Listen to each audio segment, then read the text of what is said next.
Arto, thanks for sitting down, man. I appreciate it. No worries. Thanks for having me, Justin. Yeah, this is great through the marvels of modern technology. You're on the North Shore, I'm in New York City. We're going to have a conversation. I know this is so cool. I still trip on this whole system that we got going on these days. It's amazing. I mean, Well, listen, I started traveling before like emails really caught on and everything. So now you're just like able to catch up with people and it's pretty incredible. it's great. But Well, I want to jump right in. Let's get the plug in right away.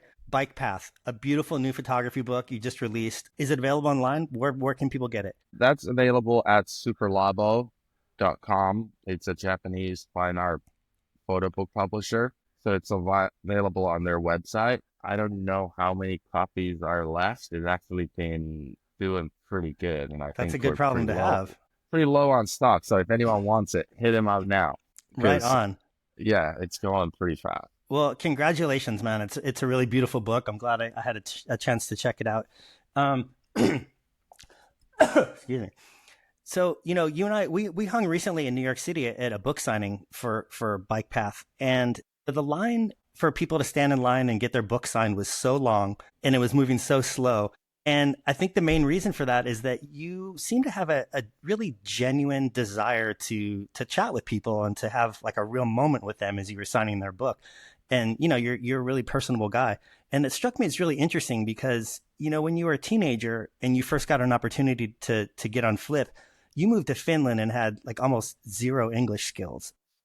At this point in my life, like it would have to be a spectacular opportunity for me to move somewhere where I didn't have the language, I didn't have the ability to speak to people, and I'm just wondering, what was it like for you when you were a teenager? I mean, was that incredibly isolating? Was the prospect of being a professional skateboarder, did that outweigh some of the pain that you might have had of not being able to communicate? Or was just the common language of skateboarding something that made it bearable? I mean, it's definitely the common language of skateboarding, and I was so young, and I didn't really even tell you the truth. Think about it. I just wanted to ride a skateboard, and I wanted to be in sunshine. So it's just that kind of outweighed all the other problems that it might have presented. But the first 3 years of moving to America were definitely pretty tough, or more. First 2 years, I feel like it took me about 2 years to learn the language and be fluent enough where I wasn't kind of scared to have a conversation with people or scared to mess up some words or whatever. So it was just like the communicating for the first 2 years was basically just through skateboarding, which is probably better off that way. It's like, you don't have time to bullshit around or chit chat, or you just don't know what's going on. You're just like, hey, give me the next spot. Let's handle business. Let's go. Yeah, I mean, So would you say, do you have a general knack for language? I feel like a lot of Europeans are so much more adept to that. I mean, us Americans, like we don't generally have to learn another language, and we tend to not do that. I mean, my language skills are garbage. Is it, that something that you were naturally born with because of being from Finland? No, I mean, I definitely wasn't naturally born with. I mean, I studied pretty hard when I was a kid. I mean, I didn't stay in school for that long, but in Finland, straight away when you go to school, you have three languages straight off the bat. You got Finnish, Swedish, and English. And those are mandatory languages you have to learn. So you kind of getting introduced to this other world, like, hey, Finnish is just, a couple million people, whatever, 5 million people speak that. It's like there's a whole world out there, and you guys need to learn other languages. So it's kind of instilled you and as a kid. So you get a small introduction, but you're not learning how to speak English in a school setting, 3 hours a week, learning some words. I mean, I could read and write a little bit, so I had a little bit of a vocabulary, but I couldn't pronounce stuff or I couldn't speak it, or when people throw slang words in there, how fast people are talking. Like our English teachers didn't really speak English, you know what I Yeah. mean? But we had the books. So you do get introduced to that early on. So there's a little spark there. And obviously, luckily in Scandinavia, none of the music, none of the movies, none of the Western media is translated or dubbed. So we get all original versions with subtitles. So you So have a when you're little watching bit of an TV, ear for it. when you're watching movies and everything, so at least you know what the language sounds like. There's a soft introduction to it. But generally, people, yes, in Europe, there's so many different languages, and people are just accustomed to like, hey, you go across the border, you're gonna have to learn another language. Yeah, as Americans don't have to do that, and we don't But it generally. also back Well, and the thing is, like, English has become the worldwide international language. Now, so many people speak English that you almost don't need to learn another language. So it's like kind of it backfires a little bit. You know what I mean? Yeah. You really have to want to learn another language because you can almost get by with English in so many places. Well, one of the themes that has come up so often with skateboarders that we've had on the show, whether it's Paul Rodriguez or Leo Fitzpatrick or Alex Corcoran, is the sense of community that skateboarding represented for them. And, in their own separate ways, they all kind of talked about how it really didn't matter whether someone was black or white or Latino or female. I mean, it really came down to, are you cool to hang out with and can you skate well? Generally speaking, if you answered yes to those questions, there was some place for you and you could find a sense of belonging. I mean, did you find that generally to be your experience? It's even as a relative outsider, being young, being European, not knowing the language. I mean, did you find that sense of belonging and community in skateboarding? Yeah, for sure. I mean, I started skateboarding in the 90s, early 90s, and back then you could still walk down the street and you see, when you look at someone's shoes and you look at the way they're worn and you're like, hey, how's it going? Like, you just knew that they skated and you can strike up a conversation there and then, like, just by looking at someone's shoes, like, okay, he skates goofy. He does a lot of kick flips, or maybe he likes heel flips or whatever. Like, he's got, an ollie hole on his shoe or whatever. Like, you could kind of tell a little bit about the person by just looking at his shoes. And back then there's very few skateboarders, so I feel like the community was even stronger, different places you went. So, and the skateboarding is one of those things that, like you said, yeah, it doesn't look at your race, it doesn't look at your age, it doesn't look at your social caste, it doesn't look any of that. If you show up at the skate park, you could be just a beginner, first time on a skateboard, or a little toddler, or there could be some people that are close to retirement age learning how to cruise around or carve around and everything in between. I mean, it's pretty rad skateboarding got to that place where um, that particular activity brings people together from so many different walks of life and they can all kind of cruise together. It's funny. I mean, do you see the contrast? And I mean, living in Hawaii, Hawaiians generally, if you're respectful, tend to be wonderful people. But in broad strokes, surfers generally aren't like that. If you see like 20 people showing up into the lineup, like, awesome, more people to make friends with. There's a finite amount of waves and people are very territorial and like they're not open to new people in the way that it seems like skateboarding is. Well, yeah, I mean, people's on sand personality and in the water personality are sometimes quite different. But you don't get, do you get that in a skate park though, or no? No, not the same way. No way. I mean, I think I don't know, I'd like to say that it's the scarcity of waves or whatever that people just do really get more selfish and asshole-ish, if you will. So it's a different, it's funny. I always trip out on that. It's such a different playing field for sure when it comes to skaters and surfers. I mean, skaters generally tend to be more chill about it.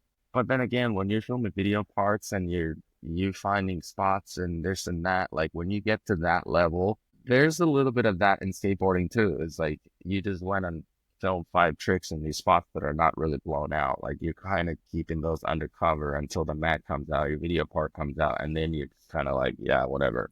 But like I remember like, looking for spots and different things, and you're just kind of trying to outdo yourself, but at the same time, it's a career, so you kind of have to stay up with the group and maybe do some better than some other people are doing. So there's a in professional skateboarding, there's a little bit of that too, but not quite as blatantly visible as in surfing is like, hey, this is my way. But it's also like the skate spot's always there. When the wave comes, you gotta be there and you gotta be ready to go. And that's kind of the difference between it too. Like you go on skateboard, you can take your time, you can warm up to a spot, you can decide whether you want to skate it that day or not. In surfing, it's better not to think. There's no thinking. Like once the wave's firing and it's there and it's the biggest wave of the day, like you don't get to choose really like or think about it anymore. It's like if you want it, you better just go. You're going regardless. Yeah, you have to commit. So there's a different kind of commitment that's pushed on you through surfing, which I was like, whether you're ready for it or not, you're just like, well, you better go and find out. Yeah. I want to get your insights onto how important it is for a skateboarder to be on a particular team and the significance of that association. Because like a major career arc for you was being plucked out of relative obscurity and put on Flip, and you rode for them for a while, and then you left, and then you came back. And professional athletes in other sports, they change sponsors and they change teams all the time, but I get the sense that with skateboarding, it's something a little bit deeper. And the way that a skate team is so heavily curated, the style of the riders and how those riders are projected and portrayed, whether it's their video parts, the music, the ads, their graphics, like it's all very intentional and critical to the brand of that skate brand. And it's almost more analogous to a record label than it is to other traditional sports like baseball or basketball. And I'm just wondering, when you first went on to Flip, like what does that represent to a skater, both professionally and in terms of identity, to be on a particular team? And what did that mean to you? I mean, at the time when I got on Flip, I mean, they had just come to America in like 94, 95, and Tom Penny had been on his path to destruction. And obviously Rune was killing Bert and Rowley and Andy Scott. It was a very small star-studded team that just came out of nowhere and just made themselves known. So at the time, Flip was one of those things like, holy shit, like there's only whatever, 4 guys on the team, but they're gnarly, and then Ali came in later, there's a few AMs. So it was very well curated, very different skateboarders who all made an impact. And at the time, getting invited to be on that roster was obviously a big deal. And I said it wasn't watered down in any way. It was such a tight machine. And I think, and back in the day, those companies were the core of the business and a core of what was going on. So your board sponsor kind of dictated what shoe sponsor you're going to get, what clothing sponsor you're going to get, what shop sponsor, what account sponsor. It kind of like the cool, if you say, comes from the board company and kind of defines your other sponsors. And board companies used to have a lot more power because, skate industry was small and they were kind of in charge. And then the tables got flipped and it's like, okay, well, who's got the cash? Shoe, clothing, energy drinks. So now it's like, well, now we control the market. But it's the skateboarding, what board brand you ride for still kind of defines what those other sponsors are. So they still kind of have a hand in the game for sure. So monetarily, the skate brands don't necessarily drive the market because there's energy drinks and apparel and all these other sectors. But in terms of like cachet that can make a rider, it's still as important as it ever was? Yeah. I think it still affects your kind of personality and your brand as a skater for sure. Not as much. I feel like that's getting watered down a little bit too now because there's so many brands and every skateboard manufacturer is basically just been trying to stay alive for the last decade or whatever. So financially, they don't matter whatsoever. Yeah, I wanted to ask you because I know when I first started shooting my project on the North Shore, probably around 2010, 11, I think it might have been like the beginning of the end for the surf industry. Print media was dying. I watched the downfall of the industry in terms of the money pouring into it. When was that? Like 2013? Yeah, like probably in the mid-teens, you started seeing a lot of the brands really having major troubles. And then, first the magazine Trans World closed and then, Surfer Surfing closed. But I'm just wondering, like, what's the state of skateboarding now? I mean, is it on a similar path as surfing? Is there a lot more money in skateboarding now than 15, 20 years ago? Like, what's the state of the industry for like a young skater kind of who maybe wants to have the path of what you were able to accomplish? Not a good career choice. and down in the dumps with the surf industry. It seems like frozen. It's incredibly tough. Can you hear me? Yeah, you froze for a second. You should be fine. But go ahead. Just pick it up. Not a good career path. You can pick it up there. Coconut wireless. Yeah. Skateboarding at this day and age doesn't seem like a very suitable career path at all. It's right there down in the industry down there in the dumps with the surf industry as well. Yeah, it's right there it's right there. And photography gets slumped in too. It's like we're all got thrown at the bottom of the barrel again, But then again, it feels like the early 90s when it feels like the early 90s where there's like really no money in skateboarding. Everyone's kind of struggling just to go out and create content and film video parts. I mean, no one even films video parts anymore. There's no time and money and effort put into it. It's like it's better to just to film Instagram clips and whatever. It's like you don't get these bodies of work from skaters that we used to that kind of define their careers and kind of build them up to these certain, you know. It's just like an instant stream of little disposable crumbs instead on social media. Yeah, yeah, and I feel like the quality and on what is expected, like what is okay to post now is like whatever. I'm like, I would not put that in my video part 20 years ago. Like, why is it on the web now? Like, what? Like, why is you're just filling the internet with mega Matter. giggles? Yeah. Yeah, Uh, and just so it seems like, it's a trippy place for sure. it seems like skateboarding, like so many sports, it's not something that you can physically sustain at an elite level past a certain age. And you've been really successful at being able to lean into your passion as a photographer and you live on the North Shore. But I would imagine that you have a lot of people that you came up with who maybe weren't as successful in kind of forging a second act for themselves. And, other than maybe starting a brand or being a commentator, I mean, what is a traditional path after a professional skateboarder career starts to wind down? Well, the traditional path for a skateboarder to wind down is not pretty. Like again, I mean, there's a lot of bad paths you can take out of it after living such a life. So there's a lot of danger there too. But I mean, some people, yeah, it seems like skateboarders tend to be drawn to the more creative pathways of life. And those are not usually the easiest because it takes a lot of time to build that second career, whether you're a photography or graphic designer, starting a company, or someone like Max Schaff building motorcycles. It takes years to kind of put that similar kind of effort into another path. And then, there's obviously a lot of drugs and alcohol you can get mixed up with it. That seems like the standard pathway. It's just like people just kind of treat themselves useless after Yeah. skateboarding. It's just like there's a lot of people are not able to turn that off. So there's definitely quite a bit of that too. And then some people just be like, I'm cool. I'm gonna go get a regular job.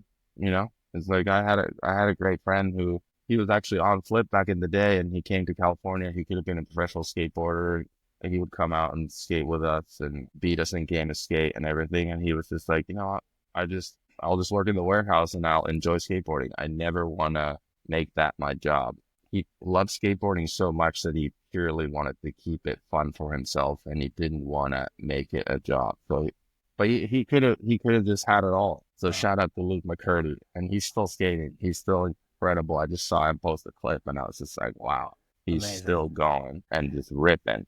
But yeah, it's so there's I'm curious about your relationship with pain. You have had some extraordinary injuries over the course of your career, and you always chose to get back on a skateboard. Is there some connection to that pain that's in somehow maybe addictive or even pleasurable in some bizarre way? I mean, because you think of all the drugs and alcohol and how pervasive that is that you just mentioned within the skate community, especially back when you were first coming up. Did you get the sense that those drugs and that alcohol were a response to numb the pain of being injured, or was it really just an alternate form of self abuse? I mean, it's a pretty high adrenaline sport, and whether you're up or down, alcohol usually comes into it. So, well, I mean, whether things are shitty or you're partying or whatever, it's there. You know what I mean? And yes, some days it's definitely to numb the pain too when you feel like you just got hit by a bus. It's like, let me just get numb here for a second. But obviously, we all know that that is a very short-lived path, and that I mean, I feel like alcohol is the big daddy of all of them. That's like causes most destruction I mean, I than guess any other drug. what I'm getting at is, I mean, if you could choose to theoretically learn all of the tricks and accomplish what you had without the pain, would that be an obvious choice? Or is there something kind of like perversely addictive about pain being a part of skateboarding? Yeah, I don't know if I was ever a big fan of the pain part. I think I was just able to kind of just get past it. I just love skateboarding so much that that kind of just made you deal with the pain. I don't know if I was ever that Do into it, you could you or maybe point I could you was. point to some people that are that? Do you know? Is that a thing? Or maybe I'm just trying to lie to myself. I don't know. Maybe, I yeah, mean, maybe call I me. just, I just. I mean, obviously, maybe it's not intentional, but you obviously have a high tolerance for it. I mean, I'm old fashioned. Call me old fashioned. I don't like yeah. pain. You know, like I don't have that in me. You know. No, I think I do like a little bit of pain for sure. Yeah, I think so. Maybe I'm just trying to tell myself something else. But no, it does make you feel alive for sure. I mean, and now I get that same kick out of going surfing when it's a little bit bigger here, or going diving. I started diving a couple summers ago, and that is a complete opposite act of skateboarding. Skateboarding is Also, so physical. Well, skateboarding is just so physical, and surfing like high energy. You're pumped up. It just like the excitement level is up there. And in diving, it's also extremely dangerous. The matter of life and death can be within inches of the surface. But in order to be a good diver, you have to be as calm as possible and have as much oxygen in your body. So it's the ultimate form of meditation, but it kind of, there is still that, I guess, that pain and the danger part to it that the kind of threat. lurks around, that there's a serious threat. I mean, most divers die, shallow blackout, shallow water blackout. They die within few feet of surface. You know what I mean? They don't die on the bottom or pass out. It's like usually within few feet of surface when they come up. So if you just stay down a little too long. So, and I seem to get really addicted to that in the last few summers. So maybe I do love the pain on some level. Now just in a different form. But Cool. Well, it's funny. I think a lot of people look towards organized team sports for their kids to instill a sense of dedication and sacrifice and collaboration. And it seems like skateboarding is really the opposite of that in many ways. I mean, there's no you have to sit on the bench for this game, or there's no like take one for the team, or there's no I in team, or any of that bullshit that a lot of kids kind of rebel against and gravitate towards skateboarding because of. But, that said, the self-discipline involved into throwing yourself down a kink rail 50 times in order to nail a trick, like that can't be understated. I mean, there's value in that, and there's life lessons in that. I mean, what is it about skateboarding that you think what is it about skateboarding that's most important that you think that people outside of the culture don't recognize the importance of? yeah, I don't know. I don't know if people really realize how hard it is and how much effort you have to put into it before you can even start enjoying the activity. Like you got to put in a couple of years of serious activity. Like you better put in 10,000 hours off the bat before you can even start remotely enjoying skateboarding. I feel like, and that's where a lot of people fall off of it, and they're just kind of like, oh, this hurts too much. And like I meet so many people that are like, oh yeah, I quit skating when I was 15, 16. It's like, oh, that's when I just started I was just getting started. But the pain part is definitely a big kind of deterrent on it, I feel like. And, and it does teach you certain kind of, you become a very persistent person. You learn tricks, it takes a while. Everything's going wrong. I mean, even professional skateboarders, like, I mean, I was on the ground 90% of the time. It's still like you can't get away with it. Eventually, the concrete gets you every time, but there's few moments of glory. So it does teach you certain tools in life and mental persistence to go after things. And I think that's why a lot of skateboarders go into creative paths, and they kind of just take that same structure and the same vibe they attack skateboarding with, and then they just go and do something else, and they usually do shine at it. So I want to switch gears. I want to talk about the North Shore for a second. And now, so, I know you put out this book, Bike Path. It's beautiful. Congratulations.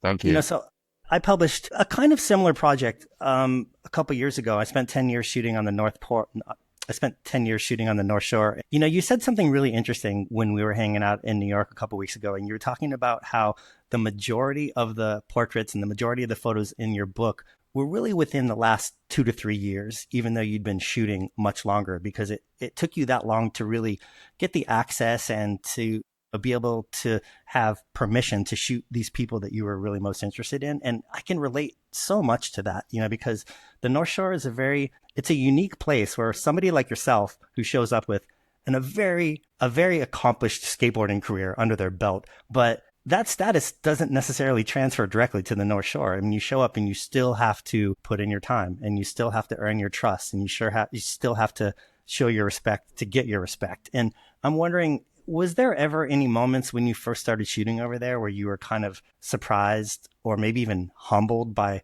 just how much of an outsider you were viewed as? And what was your approach to changing that? Yeah, no, for sure. I mean, I was kind of aware of the situation already without knowing anything about North Shore, but coming from skateboarding has very similar rules. It's a very tight-knit community. The way skaters work, like you show up to a spot, you don't just kind of rock up and shoot everything, and you can't just barge someone's session and just go shoot a picture. So there's sort of like certain kind of onset rules in skateboarding that you kind of have to go by if you want to break into it.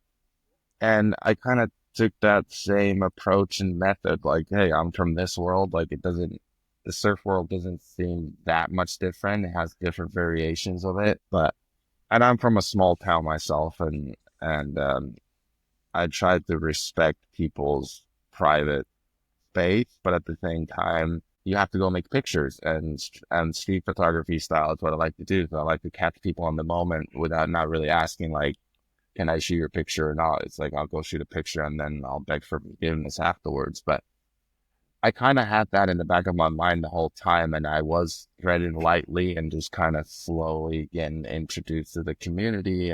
And in the beginning, it'd be just like, oh, the skater guy making pictures, skater guy. And then my pictures kind of started seeping out there. People started seeing my work, and it just kind of started spreading.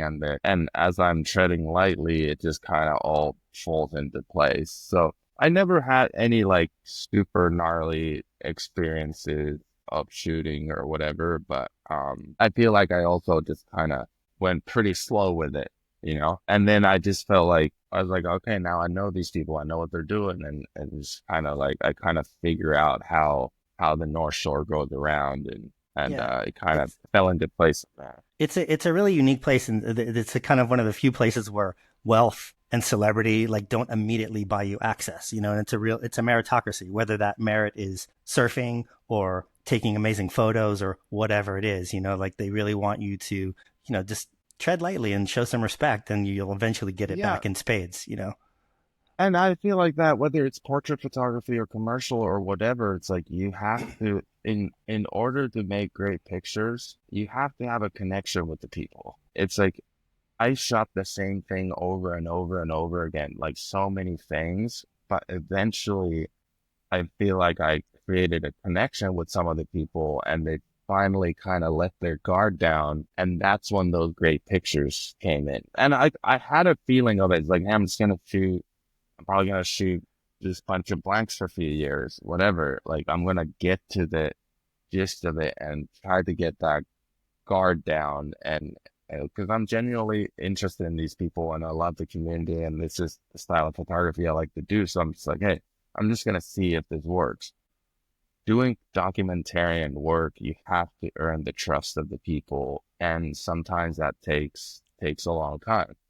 So Did you have and an ambassador that, like, did you have a couple of key people that unlocked some doors for you? Who did you know when you first moved? I know my buddy Tippy is a skater, and obviously I knew Nathan Fletcher and Benji Weatherly. Benji wasn't around that much, but Nathan's here. I mean, Nathan's introduced me a bunch of people, and Ross Williams has tried to kill me a few times at the bay and stuff. I think he really enjoys taking someone out when they don't know how to surf, and it's like, hey, it's 20 feet today. You want to go surf? I'm Yeah. like, no. It's like, we're going. I'm like, oh, great. So it just kind of spread from there, meeting one person, they introduce you to another, and you kind of like fall in. But yeah, I mean, I think Ross and Nathan were probably some of the first people that I knew over here. And then obviously going chicken surf, kids going to Sunset Elementary, like I'm on the bike path 10, 15 times a day. And that's kind of what made me start shooting these pictures in the first place.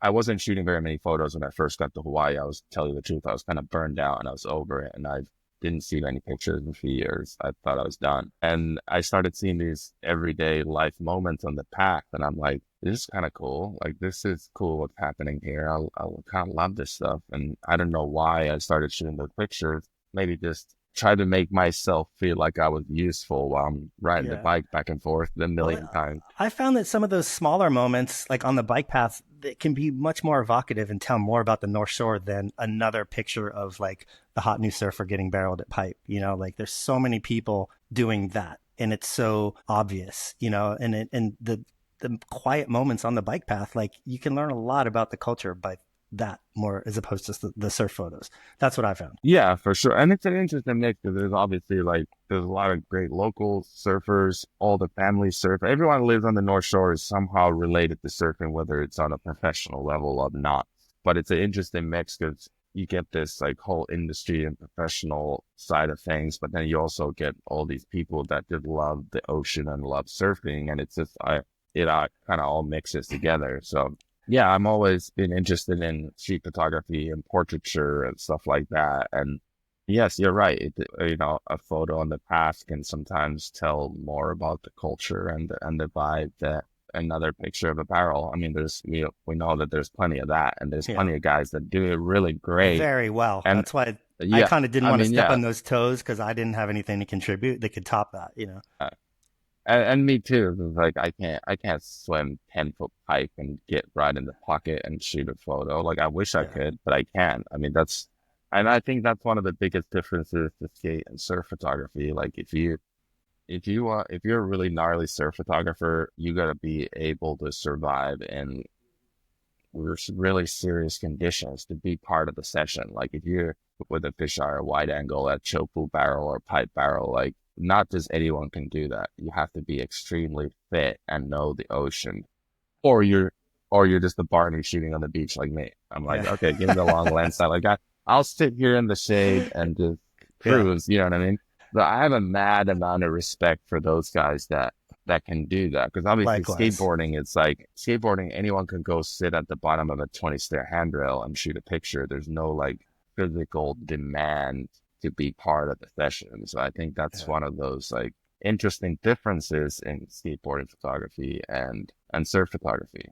Like, I mean, usually the surf photographers are as gnarly as the people they're shooting. For sure, for sure. So the North Shore is kind of it's nicknamed the country, and compared to Honolulu, it's still fairly isolated and relatively remote. But it's certainly not as insular and lawless and raw as it once was. Even during the 12 years that I was shooting over there, I noticed a lot of changes in the culture for various reasons, whether it's social media or real estate prices or the change in the tour where Pipeline is not this culminating event in December anymore like it once was. But that said, I think in each in our own way, I think our books really represent a really unique, specific slice of North Shore culture that may not look the same moving forward. And I'm wondering, like, what are some of the biggest changes that you noticed in the time since you've been shooting? And what are some of the things that you're most proud to have documented and preserved in photos? That's a loaded question. Yeah, that's a lot. Yeah, I don't know. You're right. I feel like North Shore is definitely a lot less lawless than it was back in the day. And I mean, obviously we're all heard stories. And I started coming here in our early 2000s on skate trips, and we'd come here and skate the park or Cholos or be in town. So I got a little taste for it, but I never really quite grasped on like what North Shore was about or what it is. Uh, I think it's mellowed out in a lot of ways for sure. Listening to Yeah. the old stories and what goes on these days, and whether it's just the way the world is going or is it social media or what it is. But it still gets real there. For I still sure. have the pecking I mean, order well, one of the things, with the surfers and the photographers and yeah. So the time you documented, was that like mid 2000s probably to about like maybe probably about 8 to 18 roughly, maybe 18? 9 to 19 around that. Yeah. Yeah, yeah. I mean, I don't know if it changed that much. I mean, I there's a mean, I don't lot know. of new Well, for faces. instance, like when we had Benji Weatherly on the show, and one of the things he talked about is that, when he was young, it was intimidating. There was a hierarchy, and it's not necessarily like that anymore. I mean, don't get it twisted. If you show up from Cookville and drop in on the wrong guy, you're still going to get lit Yeah, up. But yeah, in an age of social media, you can't just choke people out on the sand in front of pipe and expect there to not be consequences, you know?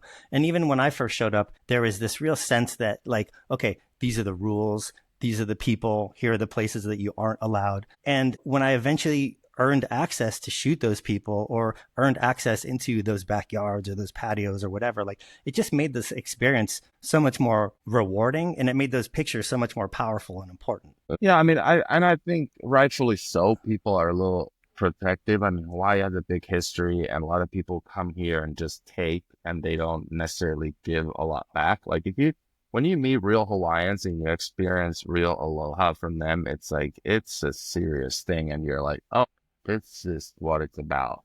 This is how you take care of each other. And I've met some people over here where I'm just like, oh yeah, you truly represent the aloha spirit. Like you're the guy, you know, one of them being Chuck Sutherland. It's just like the guy's amazing. And he's in and out of the water. He's just like the raddest human being. And I feel like, and my buddy Chance, like he's, you know, there's a few people that kind of represent that vibe, but I feel like with surfing and the history that the islands have and tourism that people come here and people move in and out, the place is very transient. Yeah. So I feel like that's why it also takes a lot. You have to be here at least 3-4 years before people start taking you seriously, because they don't know if you're just going to bail or whatever. You know, most people last about 2 to 3 years and they move off the islands and we're done. So I feel like that there's like a certain things just move a little slower here. You know, you have to kind of earn your place. You have to earn your respect. And once people let you in, like, okay, this guy's vetted and this guy's cool. And like, you know, you kind of start being part of the community and being part of it.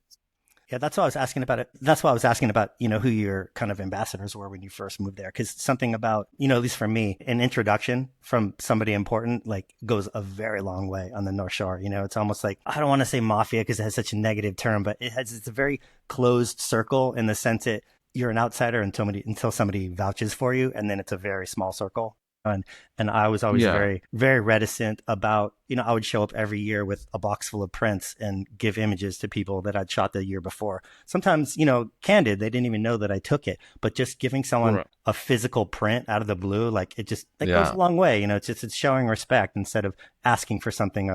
I felt good giving something, you know? Yeah. I feel like you have to also, I have to give back. And I'd be kind of doing the same thing. I'd be making prints and giving people prints and like just kind of, and I just love printed matter. I feel like the photograph's not done until it's printed. Like you have to have it out other than on your phone. Yeah, exactly. Everybody's always, oh, I got a great shot of you. And then they show you the back of their camera or their phone. It's like nobody physically touches photographs anymore, you know? And when you give someone, it's a big deal. It's rare. Yeah.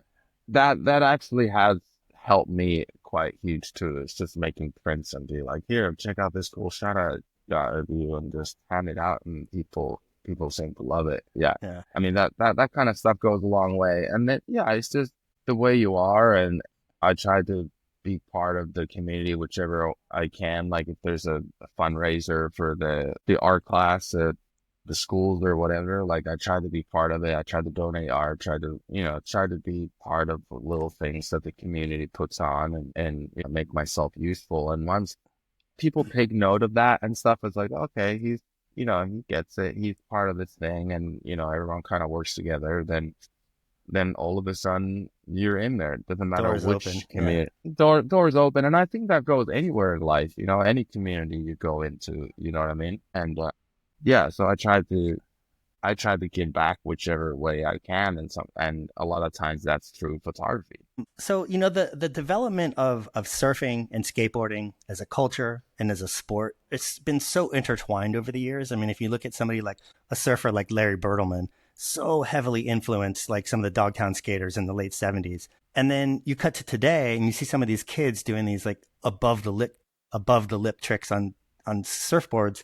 They're so obviously influenced by modern day skateboarding, you know, so there's a lot of cross pollination that goes on. But I also get the sense that the two cultures almost exist in a kind of parallel but separate universe. And there's not actually as much crossover between the two cultures as somebody might expect. And, you know, you've been really inside both of those core scenes as both an athlete and as a photographer. I mean, do you agree with that statement? And what do you think are some of the biggest differences that struck you as what are some of the biggest differences that stuck out between surfers and skaters? Yeah, I mean, obviously, skateboarding came from surfing because of the lack of waves. So people started drilling wheels or roller skates onto two by fours and bombing hills and finding empty pools. And I think the pools were a really pivotal part of why skateboarding started to really become of its own thing. So I feel like for years, skateboarding was just the byproduct of surfing, but for years, especially after the pools, it started to grow into its own thing. And I feel like the cultures kind of clashed and skateboarding wanted to be its own thing that we're not part of surfing.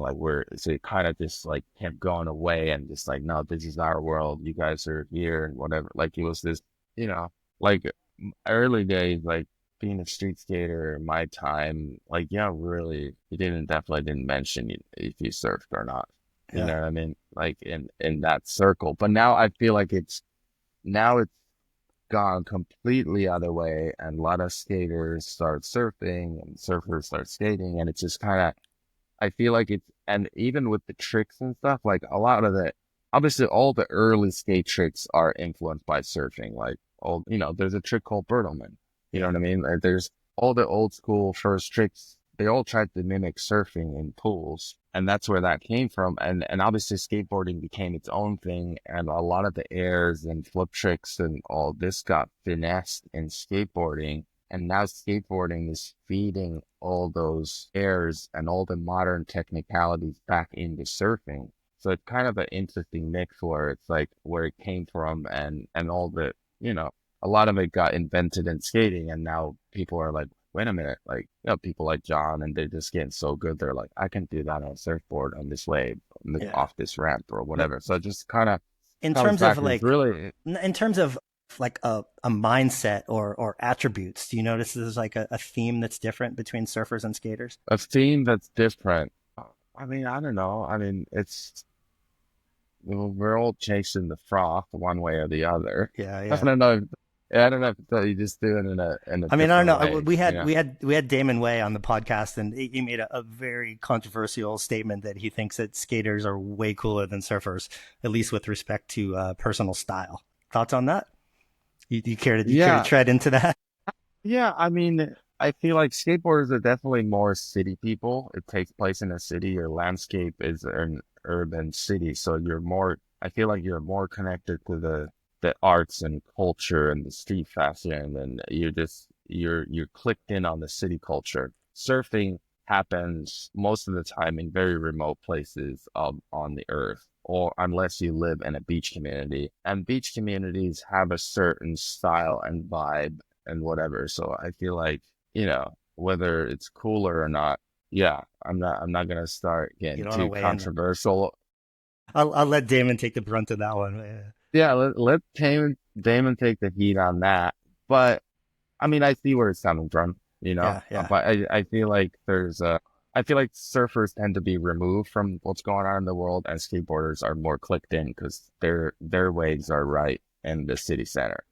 You're That just makes sense. more connected to what's going on in the city. And surfers are all around the world, remote places, or in different beach communities, and just kind of sprinkled around. So, I mean, obviously that already affects the cultures and different things. What's happening there? So, with skateboarding, obviously natural talent and practice play a huge part in, being able to pull off tricks and stuff. But at some point, there must just be this leap of faith that you have to have when you're attempting a huge rail for the first time, and the skateboarding skill set doesn't necessarily transfer directly onto a wave in surfing. And so, with that said, was there a moment when you first started surfing on the North Shore where your blind determination got you maybe into a dangerous situation in the water? I mean, I heard Ross took you out surfing Waimea for the first time and you'd only been surfing for a year or two. I mean, does your Yeah, natural, that was a like, just couple of blind years. Yeah. determination, has that ever came back to bit you? I mean, luckily I didn't drown that day, and it took me 3.5 hours to get a wave. Um, it was that was definitely blind determination. I mean, I was so tired.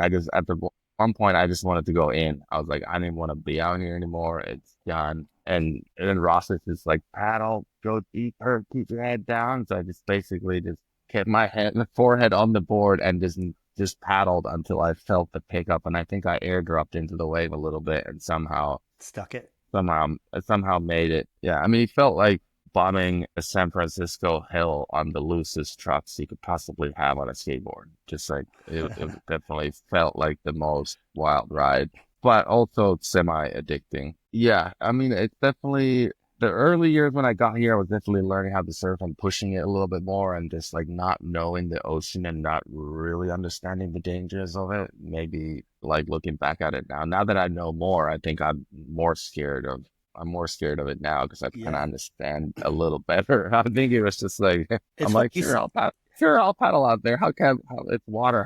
How bad can it be? You see a lot of that in Hawaii because there's such a big military community over there, and you see these people show up with little or no surfing experience, but they're badass dudes, and they're like, oh, I could fucking fight the ocean. I'm gonna just brawn my way into this, and it's like it does not work like that. Yeah, you just can't. I mean, that's the thing. Like, you have to know the wave. You have to know the current. You can't fight it. As soon as you start fighting it, like you're out of energy. Like, you have to really, yeah, you got to pick your moment and go with the flow. It's like when you're in heavy surf like that, it's just like you really have to calculate kind of every move, you know?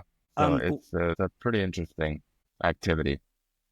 what's your current relationship with skating as opposed to surfing? Do they still represent the same things to you at this point in your life that they did? What do you mean by that? Like Like, I mean, like, how often are you skating, and do you skate for the same reasons that you used to? And does surfing represent the same thing that it did when you first moved to Hawaii? I can't let skateboarding get in the way of my surf career now.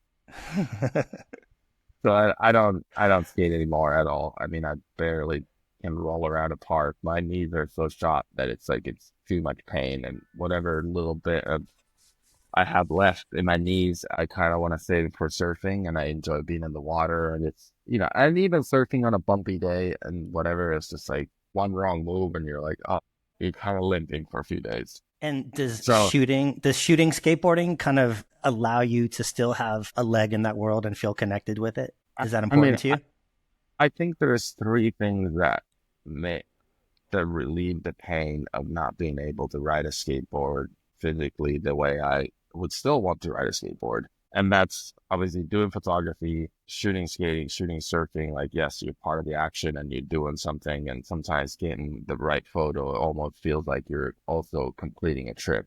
So there's a very similar kind of reward scenario happening in your brain. And then obviously the act of surfing. So I feel like, yeah, surfing and photography combined makes me able to deal with the pain of not being able to ride a surfboard. Nice. Well put. Well put. Yeah, If that makes sense, yeah. absolutely. Well, we always like to. It took years to be able to kind of. It didn't happen overnight. It took years to kind of like, okay, I knew my days were numbered, and it was just kind of this slow burn out where I'm just like, God, what am I gonna do? And then photography slowly started replacing it, and then surfing came in, and now I feel good about it. Amazing. Um, well, we always like to end the podcast by asking a guest to plug something that they're not directly involved with, but that they feel isn't getting enough attention. And it could be a book, a movie, an artist, a surfer, a photographer, a social cause. Is there something that you've been into lately that you want to shout out and give a little attention to? I mean, one of the great things. I mean, came back from Copenhagen Open, and I think it's one of the, if not the only, rad skate contest left. You know, what I mean, it's a super grassroots, and it feels like that old energy when you first started skateboarding and the community, and it's like a skateboard festival. It doesn't really have anything with a contest, even though there's some competitive parts to it. But I feel like it's like one of the only events left in skateboarding where it's like true, raw, and real on the street. And Were it you over just there gives you that. shooting or as an Yeah, ambassador, or what was it? I was out there shooting. I've been shooting. I mean, I used to partake in the event, and I've been kind of documenting that event since 2013. I'm pretty much gone every year. There's a COVID year, maybe another year I missed, but it's like I've been shooting that event for 10 years now, which I should probably put some of those things together because that could be kind of an interesting book too. But I don't know. I just love what those guys are doing and how they throw the event. I just feel like it comes back to that kind of reason why people started skateboarding in the first place. It kind of gives you that feeling, you know? There's rules, but not really, and it's all Yeah. kind of just comes together, and they leave a lot of room for magic, but it's just like and it takes place in a city, so it's really good to photograph. It's not in an arena, it's not closed off. The spectators can participate, and it's just I don't know. It's just to me, it represents like the you know why we started skateboarding in the first place. Amazing. And I mean, I think they get quite a bit of attention, but yeah, if you ever have a chance to check out or get on that train, I'd definitely highly recommend it. Cool. Well, dude, I really appreciate you taking the time out to chat. I'm going to give you one more shout out. Check out Bike Path. Tell me the publisher's name again, where they can buy it. Super Labo. It's a beautiful book. So congratulations on that. But also just like it's really impressive that you able to kind of find a second path that really means something to you after skateboarding. And not everyone's able to do that. So I'm happy for you. It sounds like you really landed in a very cool place over there. Yeah, no, I really appreciate it. I'm kind of mind blown myself, but because Hawaii was definitely never in the cards for me because I was like, I'm a skateboarder, I'm a photographer, I'm in LA. This is my world. I'm in this. And then when surfing came along, it was kind of like shit. And now that's all up in the air. I'm like, babe, let's go. Let's move to Hawaii and try to make it happen. And it felt like that. It was kind of scary in the same way when I first came from Finland to America, where you just kind of jump into the unknown with no solid career path. No one, you don't really know anyone in the North Shore, nothing, and you kind of have to build everything from scratch. But yeah, it's that leap of faith we were talking about before. yeah, I definitely like that. I've had that feeling twice in my life, and like coming from Finland to America was once, and then moving over here was definitely like the other one. Yeah. Amazing. Well, hopefully our paths will cross. Maybe in the lineup, we'll split the peak together someday. Come on over, dude. The season's knocking on the door. The Share a surf seems shave pretty ice amazing afterwards. Yeah. Yeah. All right, man. Looking forward to seeing you over here. Great talking to you again, Yeah. man. Cool. Thank you, Justin.